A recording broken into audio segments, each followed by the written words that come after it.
Il faut d'abord déjà analyser la situation ou le club. Il faut que chaque club sache aussi ce qu'il a envie de faire.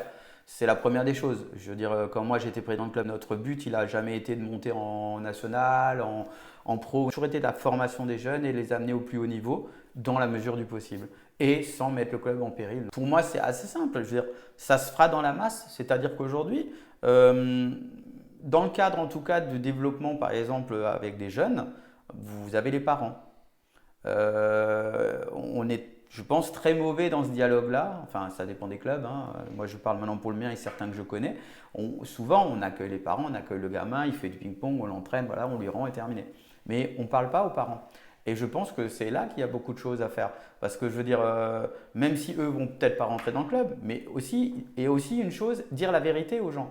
Aujourd'hui, rares sont les clubs à avoir fait une vraie analyse de ce que leur coûte une licence ou une cotisation. On parle tout le temps de la cotisation fédérale qui est chère. C'est faux. J'ai été président de ligue, je sais comment ça marche dans ma région.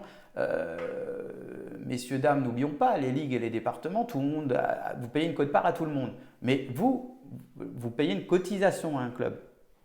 Donc c'est logique, voilà, ça peut paraître cher, mais qu'est-ce qu'il y a en face le service? C'est toujours pareil, c'est le service qu'on doit donner. Nous, justement, dans le monde professionnel, vous payez quelque chose pour un service. Donc, dans le ping, ça doit être pareil. Ça ne doit pas être que client et voilà, mais c'est-à-dire que je vous propose ça. Déjà, il faut, comme dit, que le club soit capable de le faire. Mais je reviens sur le côté des parents. Pourquoi?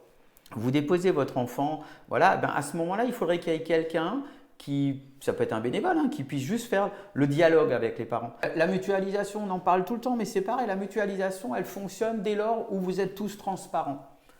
Pour moi, quand je dis tous transparents, c'est-à-dire, il ne faut pas, aujourd'hui, moi je trouve qu'il y a encore, pour certains anciens que je respecte, on cachait trop les choses.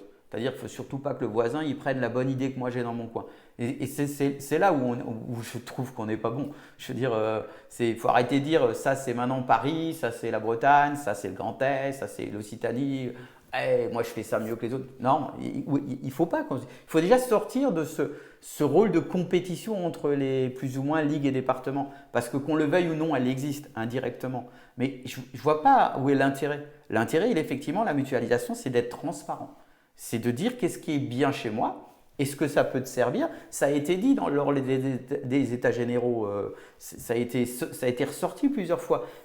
La mutualisation, oui, mais elle passe encore une fois par un point important, la communication et la transparence. Et ne pas dénigrer les gens et accepter les gens comme ils sont.